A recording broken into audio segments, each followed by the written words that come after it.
The market of Delta 9 was loud, dirty, and full of shadows. Merchants shouted prices. Guards pushed crowds, and buyers hunted for cheap lives. Among all the noise and greed, one small figure stood completely still. She was an alien girl, maybe 17, maybe younger, no one really knew. Her skin was soft lavender, faded from the sun. Her golden eyes looked down at the dirt. Chains wrapped around her wrists and ankles, heavy and rusted. She wore a torn cloth barely covering her, marked with a red brand on her neck. It said one word in bold letters: personal. Some aliens looked at her and laughed. "She's broken," one merchant said. "Won't talk, won't cry, just stands there like a doll. She used to be one of those royal pets." Another said, "High-class pleasure girl, but she stopped responding." They all walked away. No one wanted a slave who didn't scream or obey anymore. Then, someone new stepped into the market. A tall human with sharp eyes and old scars on his face. His name was Captain Elias Ward.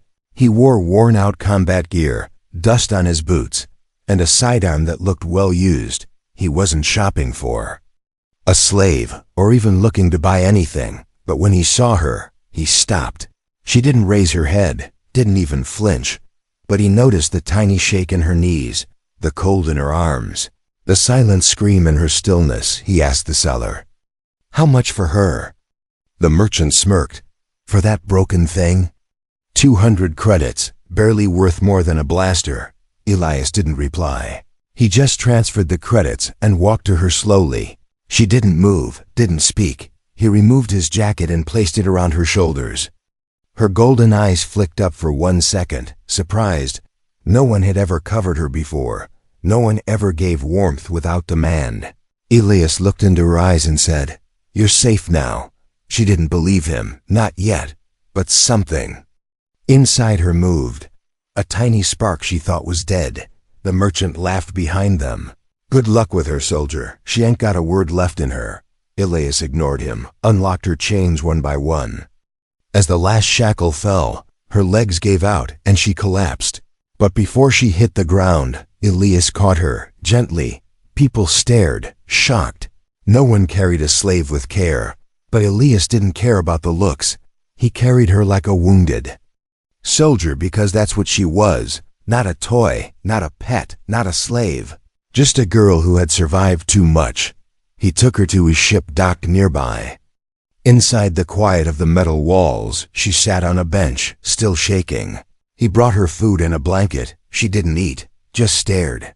Elias didn't push. Instead, he said, "I'm not keeping you. I just couldn't leave you there." Still.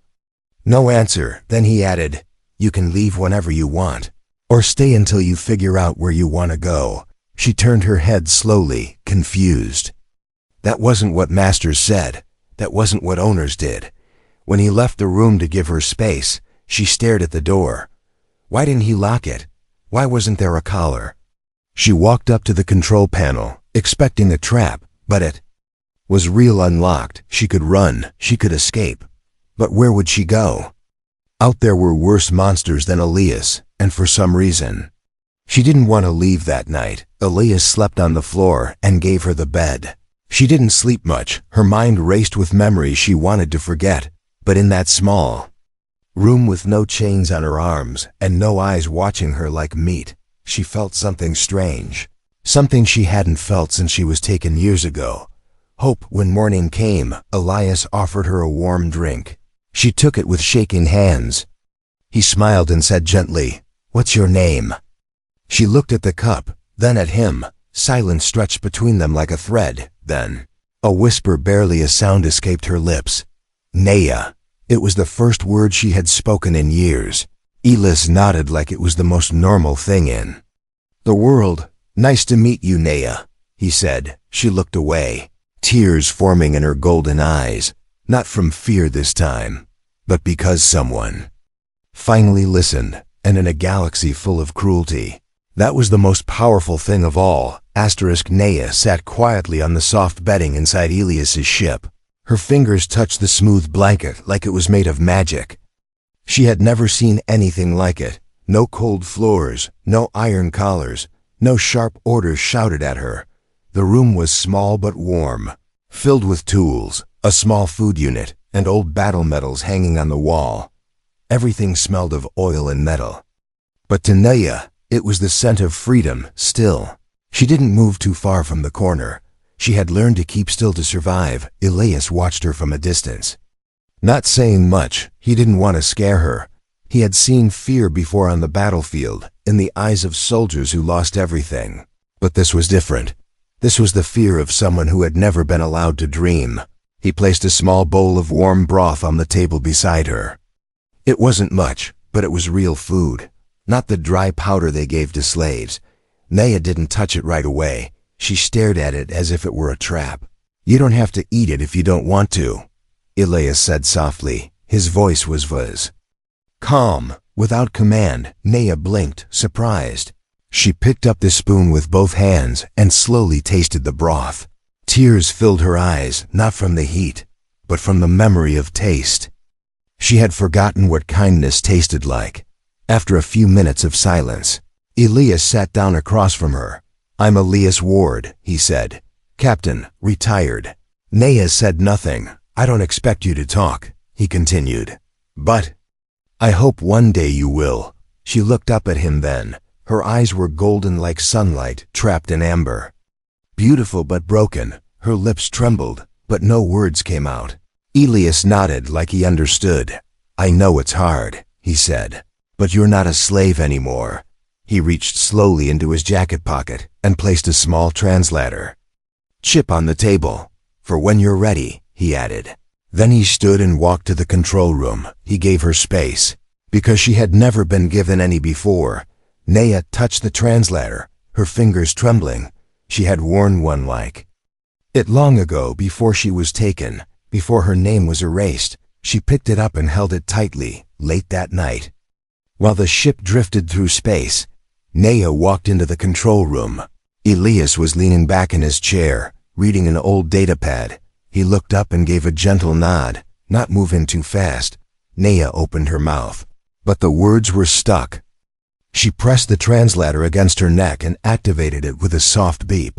Silence. Then, in a voice quiet like falling snow, she said, "Naya." Elias blinked. "That's your name?" He asked. She nodded slowly. He smiled. "Naya," he repeated, like it was a treasure. "Thank you for telling me." Naya sat down on the floor next to the control panel, not asking permission. Her knees tucked into her chest, her arms wrapped around them. She spoke again, her voice trembling. "I haven't said it in a long time." Elias didn't ask why. He knew some answers came with pain. Instead he said, "It's a strong name." Naya looked at him, confused. She had never thought of her name as strong, only as something others used to order her. After a long pause, she whispered, "Why did you buy me?" Elias leaned forward, elbows on his knees. "I didn't buy you," he said. "I rescued you." Naya shook her head. "That's not how it works." Elias frowned. "Maybe not for others, but it is for me." She stared at him, searching his face for lies, but his eyes were steady and full of something she had never seen before. "Respect. I don't want anything from you." Elias said, "No service, no debt, no obedience. You're free," Naya whispered. "But free people don't belong anywhere." Elias stood up and walked toward the window. He looked out at the stars and said, "Then you can belong here, if you choose." Naya followed his gaze, her eyes filling with quiet wonder. The stars looked different tonight, not like cold prisons, but like open doors. For the first time in years, she didn't feel like prey, and maybe, just maybe, she could find out what it meant to live, not as someone's property, but as someone who mattered. She leaned her head gently against the wall and whispered again, "Naya," not because she needed to, but because it felt real this time, because someone had spoken her name with kindness, and now she could finally remember who she was. Naya was quiet, but not as afraid as before. Since speaking her name aloud, something inside her had begun to wake. She still didn't smile, not fully, but her eyes no longer stayed on the floor. She wandered the small ship like a ghost, learning how to breathe again. Elias kept his distance but watched her with silent care. He didn't ask questions, didn't demand answers. He let her heal on her own time, but some wounds don't heal just because someone is kind. That evening, while they drifted near the asteroid belt of Luron K, a small red light blinked on the faint dashboard. Elias narrowed his eyes, tapping the screen. A ship was following them, unregistered, dark, and keeping distance. He didn't mention it to Naya right away. Instead, he turned the ship slightly. Changed course. The ship followed. Twice, he adjusted his route. Twice, it matched his turn. Now he was sure someone was tracking them. He looked back at the hallway where Naya was lying on the bench with a blanket wrapped around her shoulders. She was finally resting. He didn't want to disturb her. But danger doesn't knock politely. The ship tailing them suddenly closed distance. An alert rang through the cockpit, weapons locked. Elias cursed it under his breath and flipped a switch. Taking manual control, he activated shields, brought up the nav cannons. The ship shook as it picked up speed. Racing through the asteroid field, Naya jolted awake, her eyes wide with fear. "What's happening?" she asked, her voice shaking. Elias answered without looking back. "Hold on to something. We've got company." She stumbled into the cockpit, gripping the back of his seat. Then she saw it on the screen, the black ship chasing them, no symbols. No lights, just shadow and speed. Naya gasped and stepped back, her body trembling. "I know that ship," she whispered. "They're not here for you." "They're here for me." Elias looked at her. "You sure?" She nodded slowly, her skin turning pale violet from fear. "They're hunters. From the noble houses. They don't let anyone leave." Elias's jaw clenched. "They're about to learn how humans fight." He dove the ship between two spinning asteroids, just missing the edge. The enemy followed, lasers cutting through. "Rock!" Naya screamed as the ship shook violently. Elias remained calm, focused. He was trained for this. "They won't stop," Naya said, her hands gripping the wall. "I know," Elias replied. "But neither will I." He fired back. Two bursts of plasma shot through space. One struck the enemy's wing, causing it to spark, but the black ship kept coming, angrier now. Elias hit the afterburner, pushing the engine to its limits. The walls of the ship vibrated as they blasted through the belt. Ahead was a dust storm zone, a place where sensors failed and only skill kept you alive. Naya looked at him, breathless. "You'll die if you go in there." Elias gave a small grin. "Not today." They entered the storm, light flashing through the windows, sand and ice hitting the hull. The enemy ship slowed. It couldn't lock on. Elias spun the ship upward, looped around a large moon fragment, and came in fast behind the enemy. Naya watched with disbelief as Elias aimed and fired again. Direct hit. The black ship began to spin, smoke pouring from its side. It drifted into a chunk of space rock and shattered against it. Silence returned. Naya stared at the screen, her legs weak. "They're gone," she said quietly. "For now," Elias replied. He leaned back in his chair, sweat on his brow. Naya turned to him, her voice shaking. "You risked everything for me." Elias looked at her. "No one should be hunted like an animal." Tears filled her eyes, but she wiped them quickly. No one had ever fought for her. No one had ever seen her as worth saving. That night, Elias gave her his bed again. But she didn't take it. Instead, she sat beside him, shoulder touching his for the first time. She didn't speak, didn't ask questions. She just stayed close, as if afraid he might disappear. And in that silence, Elias understood. The enemy wasn't just out there, in black ships and laser fire. It was inside her. The fear, the shame, the memory of being nothing. But now, for the first time, she knew someone would stand in front of her and say, "Not anymore."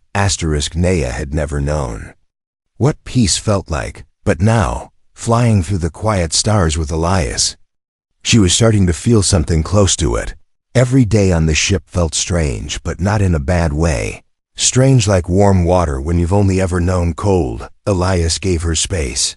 But he didn't treat her like glass. He spoke to her like She was normal, like she mattered. He asked if she wanted food, not ordered her. He said, "Please, and thank you." 2 words she had never heard from a master before. In the evenings, Naya would sit in the corner of the cockpit, legs tucked under her. She liked watching the stars flow past, like rivers of light. Sometimes, Elias would play old earth music, soft piano or strange things called blues. She didn't understand the words, but the sounds made her chest feel light. One day, while Elias was fixing the power panel near the back of the ship, he grumbled loudly. The wires sparked, and something popped. He pulled his hand back fast and hit his head on the ceiling. "Stupid box of junk," he muttered, rubbing his forehead. Naya, watching from the doorway, made a small noise. It started as a cough, but then it changed. A small giggle escaped her lips, like a forgotten sound rising from deep inside. Elias froze, looked up and blinked. "Did you just laugh?" he asked. Naya's eyes widened in shock, like she had just broken a rule. She covered her mouth, trying to hide it, but Elias grinned, rubbing the bump on his head. "Well, if my pain makes you smile, I guess it was worth it," he said. Naya's hand slowly dropped from her mouth. Her lips curled into the tiniest smile, a real one. Not forced, not polite, but hers. "I didn't mean to," she whispered. "I know," Elias replied, "but it's good to hear." She looked down, her cheeks turning a pale shade of violet. "Do you laugh often?" she asked quietly. Elias sat on the floor and leaned back. "Used to," he said. "Before the war. Before losing too many people." He glanced at her. "You?" Naya shook her head. "Not since I was taken." Silence filled the ship, but it wasn't heavy. It was gentle, like both of them were thinking the same thing, that maybe, in this strange place between stars, they could both learn to laugh. Again, later that night, Elias tried to cook. He had no idea how alien stomachs worked, but he had picked up some ingredients from a trade station. He mixed them, boiled them, and served them in bowls.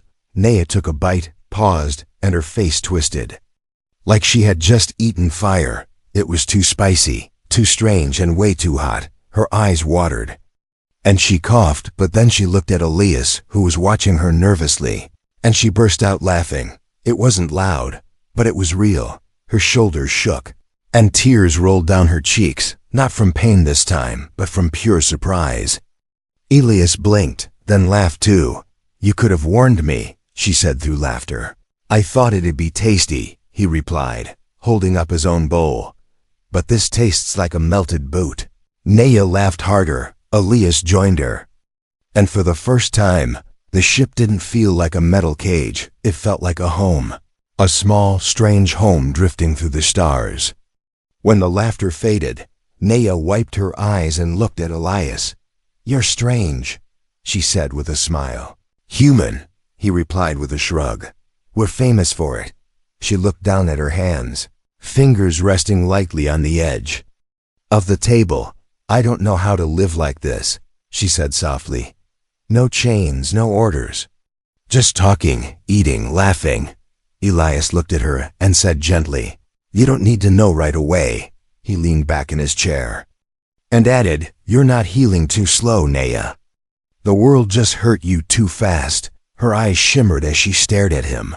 Something inside her chest fluttered, something she didn't have a name for. Maybe it was safety. Maybe it was beginning to trust. That night, before bed, she did something she had never done before. She walked into the hallway and peeked into the sleeping area. Elias was already lying down on the floor, his usual spot. She whispered, "Thank you." Elias looked up, surprised. "For the food?" he asked. Naya smiled, shook her head. "For everything," she said, and then returned to her room. He watched her go, then closed his eyes. Outside, the stars kept moving. But inside that ship, something had finally stopped running. Her heart, for once, wasn't afraid. The ship floated quietly in deep space. No more pursuers, no alarms, just soft hums and blinking lights. Naya stood by the window, her eyes watching the distant stars. They weren't terrifying anymore. Now they looked Open, she wore a clean tunic Elias had found for her at a trade post. It was plain but soft, and it felt like a second skin, not a uniform, not a brand. She touched her neck sometimes, where the slave mark used to be. It had faded, but the memory remained still. It didn't burn anymore. Elias was in the workshop, sorting old supplies. He was humming an old Earth song out of tune but peaceful. Naya walked in quietly and looked around. Tools, wires, and old soldier things filled the walls. But on a small shelf near the corner sat something different. A silver bracelet shaped like a bird's wing. It shimmered under the light, elegant and delicate, not like anything else on the ship. She reached toward it slowly, almost afraid to touch it. Her fingers hovered just above it. Elias turned and saw her. "You can hold it," he said gently. Naya looked at him, unsure. "It's beautiful," she whispered.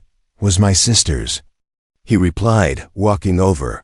"She wore it until the day she left for her last mission." Naya held the bracelet carefully, like it might break. "What happened to her?" she asked. Elias took a breath. "She never came back." He said it simply, with no anger, no tears, just truth. Naya looked at the bracelet again, then tried to hand it back. Elias shook his head. "It's yours now." Her hands froze. "What?" she asked, confused. "You're giving this to me?" Elias nodded. "I want you to have something that doesn't come with pain," he said. "A gift, no chains, no meaning except what you give it." Naya's fingers curled around it slowly. "But I don't deserve this," she whispered. Elias leaned against the wall, arms crossed. "Who told you that?" She didn't answer. He added, "Let me guess. The people who chained you." She looked away. "I was nothing to them," she said. "Then they were wrong." Elias replied firmly, "You're not nothing, Naya." She stared at the bracelet in her hands. It was so small, so light, yet it felt heavier than anything she had ever held. Not because of weight, but because of meaning. That night, she wore it on her wrist and kept touching it like she was making sure it was real. She sat across from Elias at dinner, the warm blue glow of the ship lights wrapping around them. Elias noticed and smiled. "Fits you," he said. Naya gave him the softest smile. "I've never been given anything without a price," she said. Elias leaned forward, resting his elbows on the table. "There's no price here," he replied. "You're not earning anything. You're being." Naya was silent for a while. Then she asked, "Why are you so kind to me?" Elias looked at her carefully. "Because someone should have been," he said.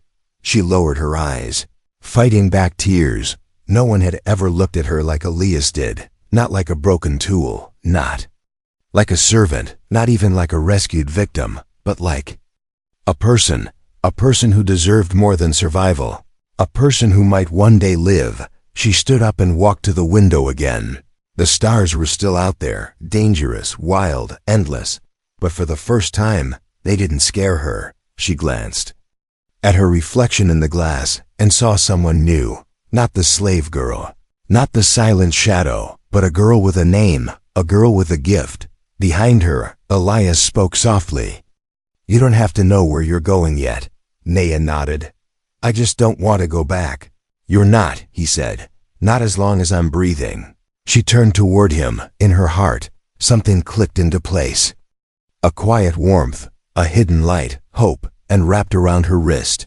The silver wing caught the light once more. Not a chain, not a brand, just a promise that her life was finally hers. The silence of space didn't last long. A message came. Through the comms crackling, urgent, full of static. Emergency mining colony on Veron 6 under attack. Civilians trapped. Repeat, request evacuation. Elias listened, his jaw tightening.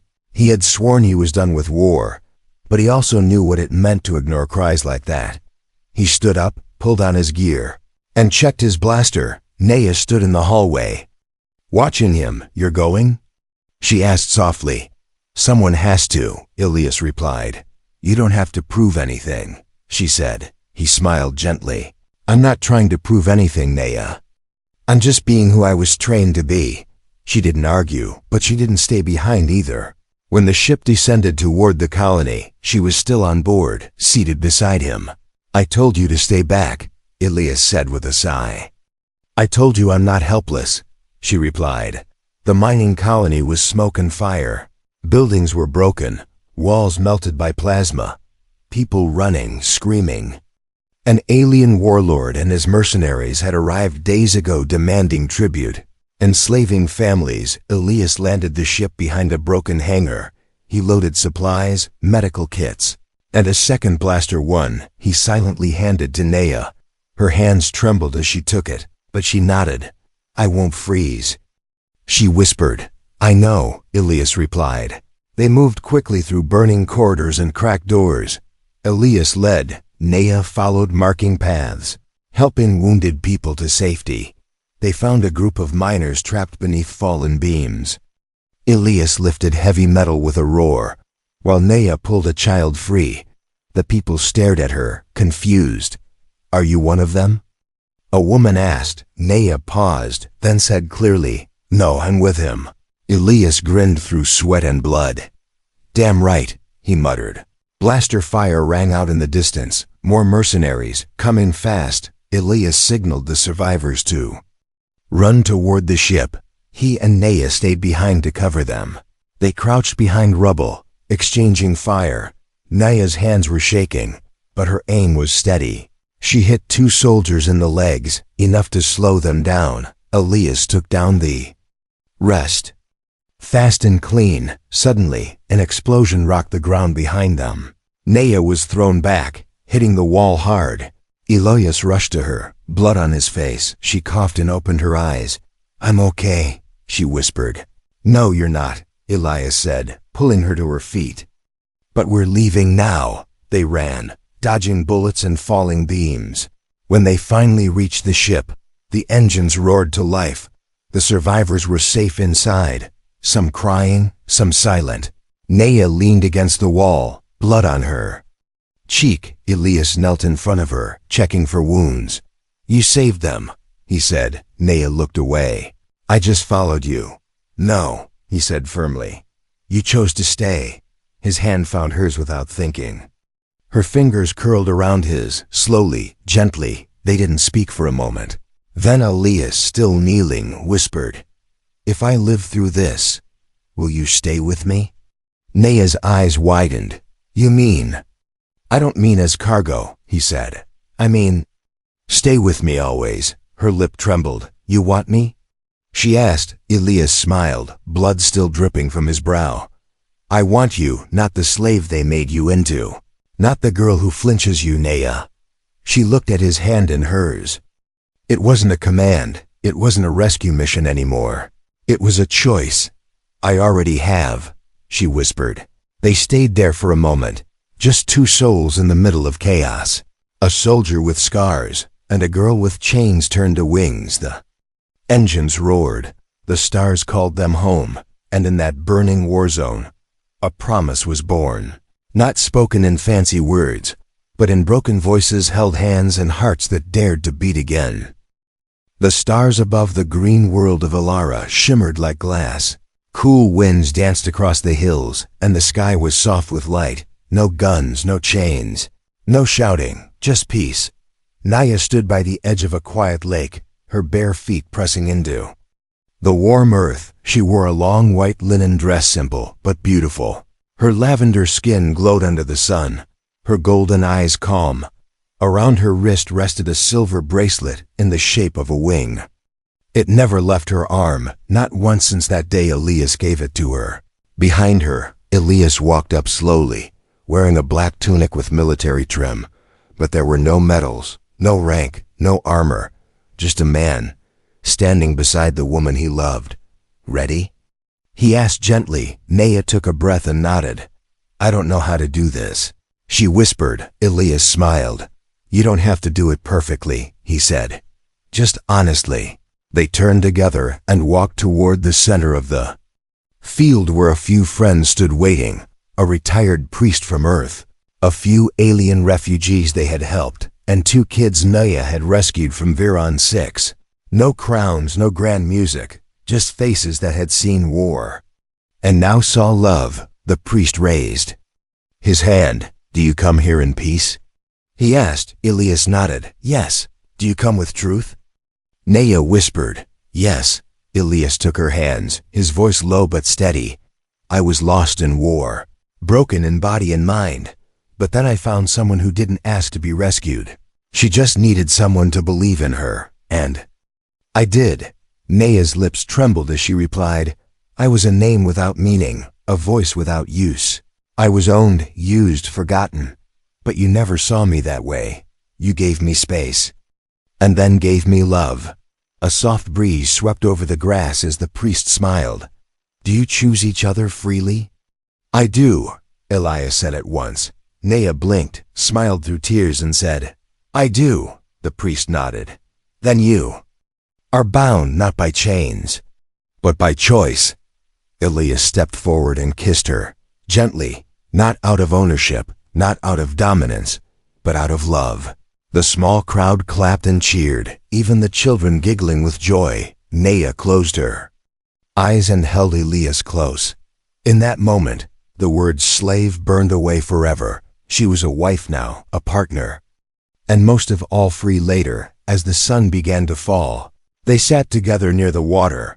Naya leaned her head on Elias's shoulder.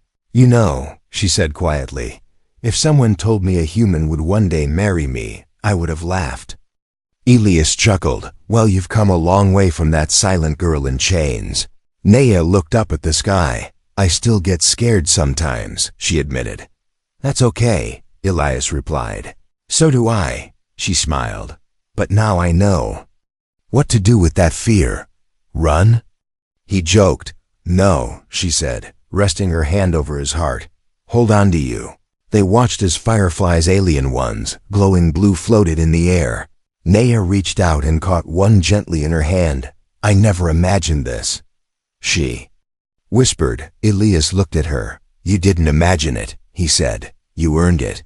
A long silence followed, but it was warm. Naya closed her eyes, her thoughts drifting back to all she had survived. She had been sold, used, forgotten, but through it all, her soul had survived. And now, sitting here beside a man who saw her as more than what others called her, she felt something she had never truly known. Belonging, not as property, not as something broken or used, but as someone loved. The stars came out one by one, and Naya, once a personal slave with no voice, no rights and no home, became Naya Ward, a wife, a survivor, and a symbol of what freedom could look like when kindness is stronger than chains.